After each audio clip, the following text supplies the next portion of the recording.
The Garden of Eden was perfect. God made Adam. He was the first man. And people say, wait a minute, what does Adam mean anyway? Who is this Adam guy? Well, it's interesting. If you look at the 10 names given from Adam to Noah, fascinating sequence here.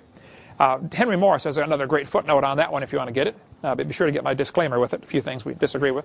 But he's got a great footnote explaining the meaning of the names. Adam means man, Seth means appointed, Enos means mortal, Canaan means sorrow, Mahalalel means the blessed God, Jared means shall come down in Hebrew, Enoch means preaching, Methuselah means his death shall bring, and Lamech means the despairing, and Noah means rest.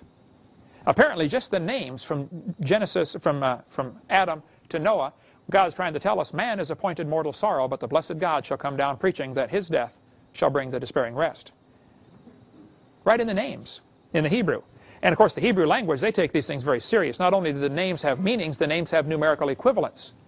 And that's another long, interesting story. But anyway. Allowed us to rediscover the very things that the rabbis knew thousands of years ago. And so it's a very fascinating study. But let me just give you one example to give you a flavor of this. This is Genesis chapter 1 in Hebrew. Now, I want to remind you that Hebrew goes from right to left. Also, the word Torah in Hebrew is spelled with 4 letters. A Tau, which is roughly equivalent to our T, an O, a Resh, a He, 4 letters. If you go to the first Tau in the book of Genesis, and that's the last letter of the Hebrew alphabet, it happens, and you count 49 letters, you come to a Vav. You count 49 more letters, and you come to a Resh, which is sort of like our R. And you count 49 more letters, you come to a He. So that is those 4 letters spelled Torah. Now I need to remind you that all languages flow towards Jerusalem. Did you know that? All nations east of Jerusalem go from right to left. All nations west of Jerusalem go from left to right. All languages flow towards Jerusalem. I don't know what you're going to do with that piece of information, but I think it's interesting. Now, you can follow this without knowing Hebrew, probably, but you say, now why 49 was a square of 7? Okay, that's fine. That's not too surprising, but just a coincidence, of course. Or is it? Now, you could argue, well, that's just an accident of the frequency of letters and so forth. It's kind of rare, but interesting. Except what happens is when you go to the book of Exodus, you go to the first Tau, count 49 letters, you get a Vav. 49 letters, you get a Resh. 49 letters, and you get a He. Same thing happens. What's the probability of that? Whatever the first probability is, it's that squared. Okay? So it's very unlikely. Genesis, Exodus, you go to Leviticus and it doesn't happen, and when it doesn't, you almost feel a sigh of relief. Huh? But when you go to Numbers, the same thing happens backwards. You take the first He, the first Resh, the first Vav, the first Tau, you get Torah spelled backwards. Now that's weird. If nothing else, I don't know how they found this out. They must have had time on their hands. You know, they didn't have computers. You know, this was. You go to Deuteronomy, you have essentially the same equivalent thing happens, and now you're puzzled because you've got it forward, forward, backward, backward. You can't resist going back to Leviticus and looking at Leviticus more closely. We have 49 and 7 squared letter sequences: Torah, Torah, forward in Genesis, Exodus. Backwards in Numbers and Deuteronomy. Well, if you look at Leviticus, you discover that every 7th letter spells the unpronounceable name of God. Often rendered Jehovah or Yahweh, expressed as Adonai among the Hebrews. They won't pronounce that name, they'll use the word Lord instead. Well, now we stand back from all of this. We have the name of God, and we suddenly realize that the Torah always points to the name of Jehovah.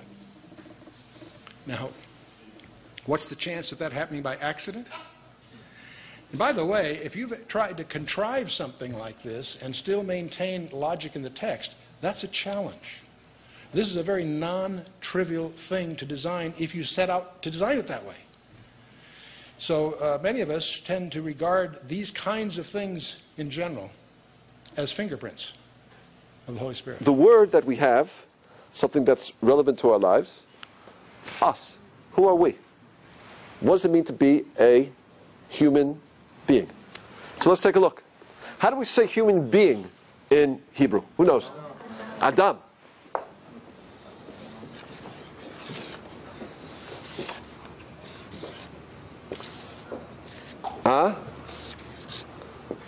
Adam. Now I'm going to say something very interesting. By these three letters, I can tell you the most important things you need to know about who you are. Just like I can analyze H2O, and I can tell you the exact properties of water. How many hydrogen atoms, how many oxygen atoms there are. I can do the same thing with Adam. Let's take a look. We see three letters that compose the human being. That means when God created Adam, he took an Aleph, he took a Dalet, he took a Mem, the spiritual energies of these letters, and he formed a human being. So what do we see? First of all, we see an Aleph. What's interesting about an Aleph? Well, let's take a look at an Aleph for a moment. An Aleph happens to be numerically what? What is Aleph numerically? 1. Good. If I take a look at an Aleph, I notice that it's actually made of 3 letters, 2 letters. I have a Yud, 2 Yuds, and a Vav. Help me along. What's the numerical value of Yud? Aleph, Beit, Gimel, Dalet, Hey, Vav, Zayin, Chet, Tet, Yud. So I have Yud, Yud, numerical value of a Vav. Aleph, Beit, Gimel, Dalet, Hey, Vav, 6. That's interesting because that happens to be the same numerical value as this word. Yud, Hey, Vav, Hey. God's name. Yud is 10, Hey is 5, Vav is 6, Hey is 5. You add it together, what do you get? 26. So we see in the structure of the Aleph the same numerical value as God's name. And that's very interesting. Why? Because Aleph, of course, is 1. Shema Yisrael, L'Shem Elokeinu, Hashem Echad. So it makes sense that whenever you see in Aleph, it always has to do with something connecting with the supernal, with the divine, with Hashem. But let's see if it's consistent with all our rules. What is the first time in Aleph begins a root of a word in the Torah? Go with me. Bereshit, bara, Elokim. What does Elokim mean? It means God, Hashem. So we see the consistency. First time begins a word in the Torah. It's an Aleph, it's Elokim. So the Aleph will always be something connected with God. Question, how do you pronounce an Aleph? First thing you have to know about a human being is what? Well, we have an Aleph. We have a divine spark. The image of God is inside of us. A human being has to know that. If you think you're just an animal, and you don't realize that you have a divine image, it's Tzelem Elokim, you're never going to find any fulfillment in this world. Because the divine image needs satisfaction. It needs Torah, it needs mitzvah, it needs Shabbos. It needs a connection with its source. That's one thing about the human being. But look at the second part of the human being. Dam. What does dam mean? Dam means blood. Blood is the physical side of who we are. Now why is blood the perfect description of the physical part of the human being? Question. How many miles of blood vessels do we have in our body if we were to line them up head to toe, head to toe, head to toe? Give me a guess. How many miles of blood vessels do we have in the human body? Doctors. How many? What do we say? 10 miles, 20 miles? 1,000 miles, 2,000 miles? Try this number right here.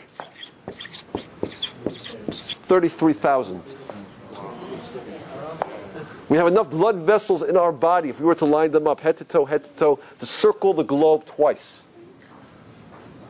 Now, it's pretty good that God created in a way, Hashem created in a way that He compacts it into a, a 35-inch, okay, 36, whatever, which waistline.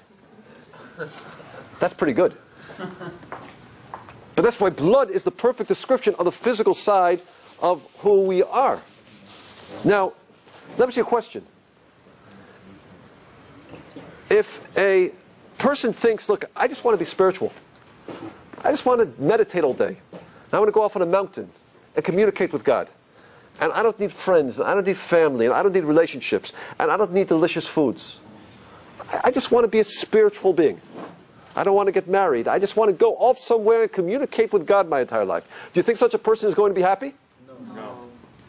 Maybe they've involved their aleph, but they've forgotten the second side of who they are, which is the physical side, the dam. So the first thing we see about the human being, just from these three letters, is exactly who we are. We're both spiritual and we're physical. And the challenge of life is to blend these two elements perfectly. To make it appear that the spiritual and the physical are the same thing.